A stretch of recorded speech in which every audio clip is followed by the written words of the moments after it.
Hola, muy buenos días. Dios les bendiga grandemente. Espero que estén súper bien. Bueno, en esta mañana doy gracias a Dios por sus vidas. Les saludo con mucho afecto y pues les voy a subir este videito sencillo para que puedan tener por lo menos un bosquejo de la explicación de la clase. Les iba a subir un video, pero he tenido muchas fallas en la parte técnica, entonces estoy mirando la manera de hacer varios recursos de tal manera que no se pierda el tiempo.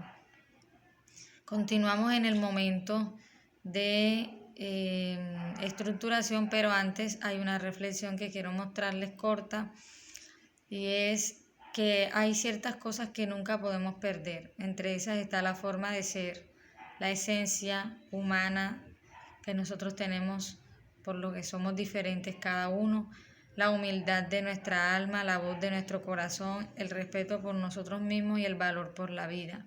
Son cosas que nunca podemos dejar escapar. ¿Okay? Los objetivos de esta clase es reflexionar sobre las sesiones trabajadas 1 y 2 y explicar el momento de estructuración y transferencia. Respecto de las sesiones que hemos tenido, ya he asignado varios monitores, los cuales van a estar anotando y yo les voy a estar pidiendo el reporte.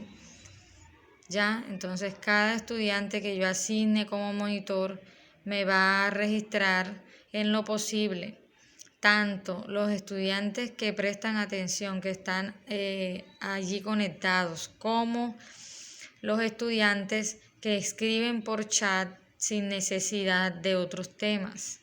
Eso va en la actitudinal. Y también aquellos que abren y cierran el micrófono sin pedir autorización.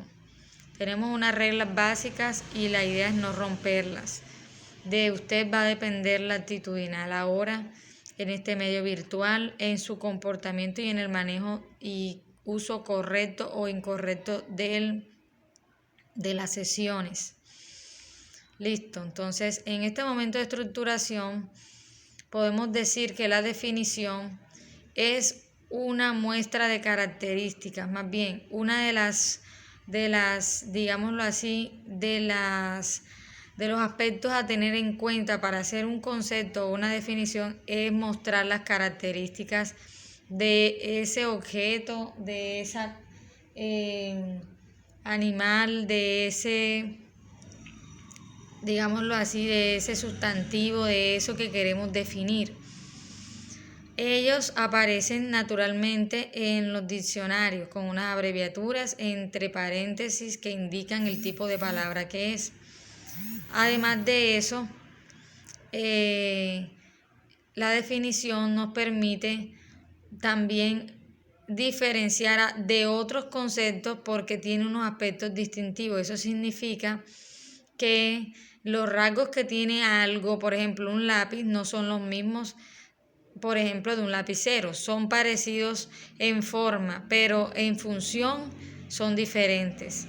Lo que quiere decir que cuando yo voy a definir, por ejemplo, un reloj y un televisor, no tienen nada semejante por las características que presentan. Dependen de una situación comunicativa o un contexto, y esto se da por lo siguiente. ¿Por qué? Porque hay unas palabras que son polisémicas. Esas palabras yo las uso de acuerdo al contexto donde me encuentre. No es lo mismo que yo diga lengua, refiriéndome a que me arde la lengua. No voy a decir que me arde pues mi lenguaje. Es diferente el lenguaje de la lengua. Asimismo pasa con la muñeca. Si yo digo allá se cayó la muñeca y estoy señalando mi mano, no tiene sentido. El contexto aquí es un material o un recurso físico como lo es este elemento para jugar.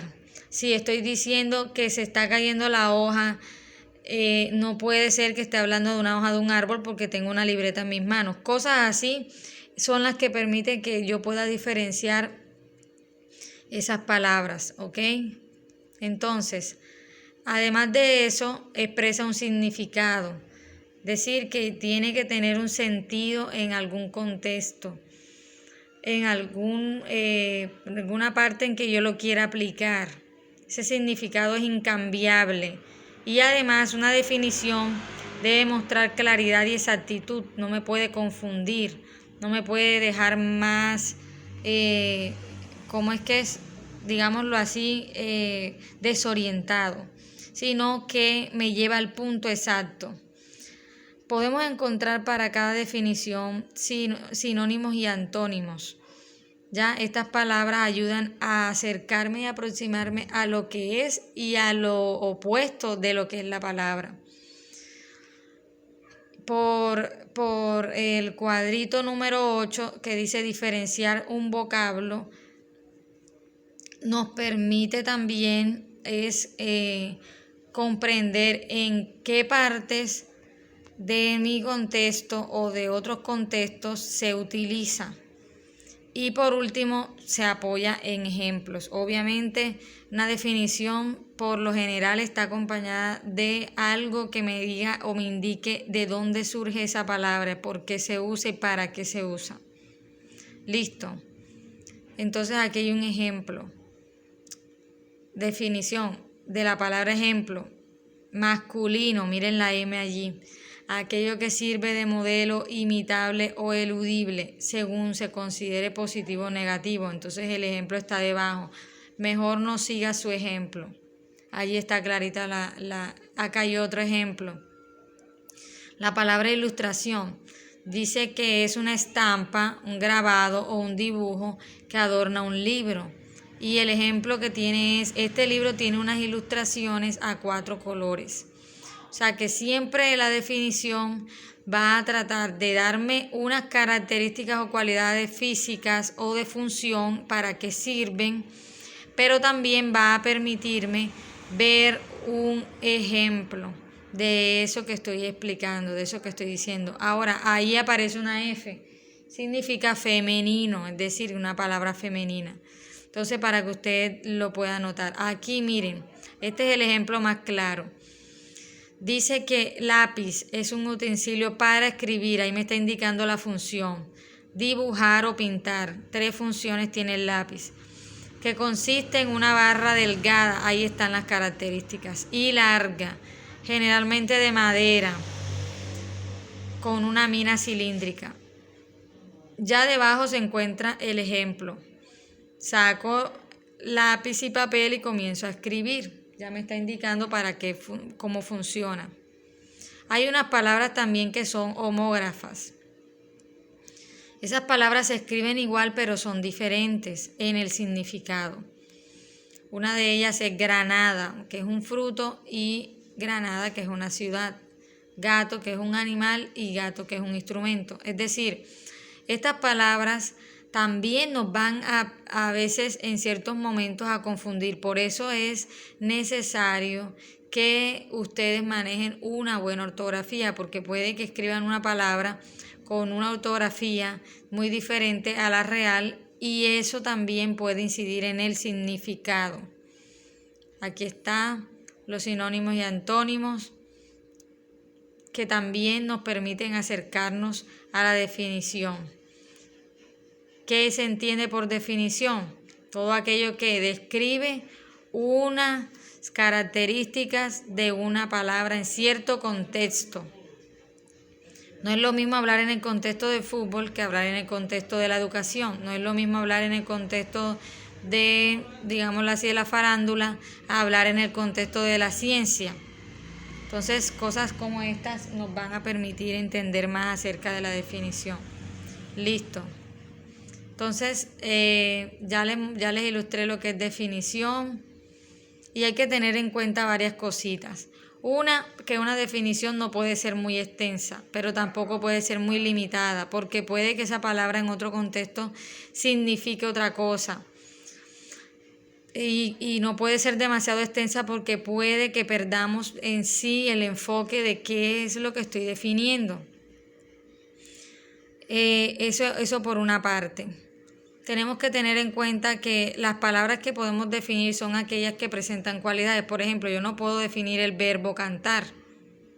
Tengo que definir sustantivos, puedo definir adjetivos que son palabras como por ejemplo silla, que es un sustantivo, y como por ejemplo rosado, que es un adjetivo, o inteligente, que también es un adjetivo. Puedo describir eso, si lo puedo describir, lo puedo definir. Ese es el punto clave aquí. ¿Ok? Listo. Entonces, ahora vamos aquí a la ejemplificación. La ejemplificación es un tema muy sencillo.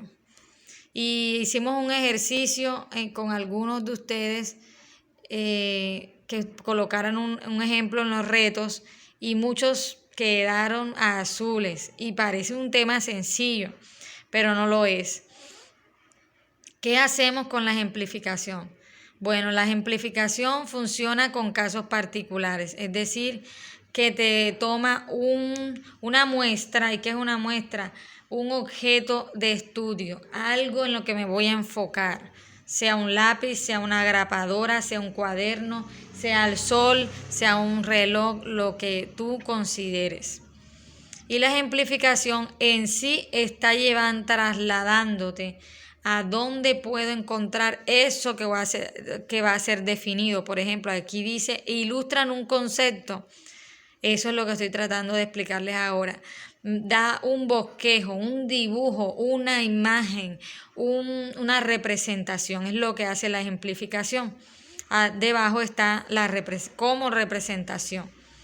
Ahora, parte de un caso particular por uno general. Es decir, que yo decir que en el colegio hay muchas herramientas para yo decir el lápiz, los libros, para yo decir la biblioteca, es decir, un asunto específico y pongo el ejemplo. Que también nos permiten los ejemplos aclarar la comprensión de algo. Si hay una palabra digámoslo así, en un texto o alguien nos comentó algo y dijo una palabra que realmente no entendemos, nunca la habíamos oído, un ejemplo te va a trasladar directamente a lo que tú debes entender. También la ejemplificación es un punto de referencia, tiene que tener un punto de referencia. O sea que debo saber de qué voy a hablar. Si no tengo un concepto o una definición o una palabra, no puedo hacer un ejemplo. Y por último, debe estar acorde con el sentido en que se usa. A veces nos piden un ejemplo, dame un ejemplo de algo y nos salimos de contexto, porque no tenemos clara la definición de eso que están preguntándonos. Entonces, muy importante para tener en cuenta. Aquí está otro ejemplo. Cansancio es la falta de fuerzas después de realizar un trabajo físico, intelectual o emocional. Luego ponen un ejemplo. Por un momento, un gran cansancio brilló en su cara. Eso es como una oración.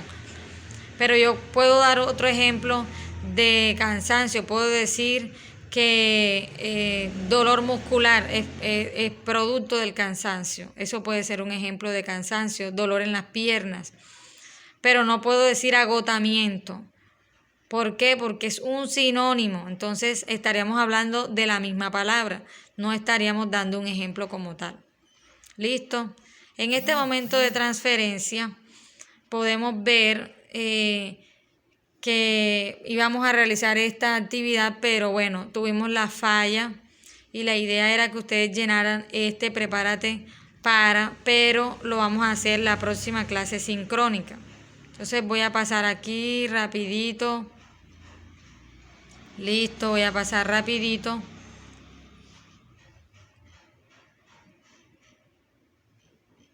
Y ahora sí.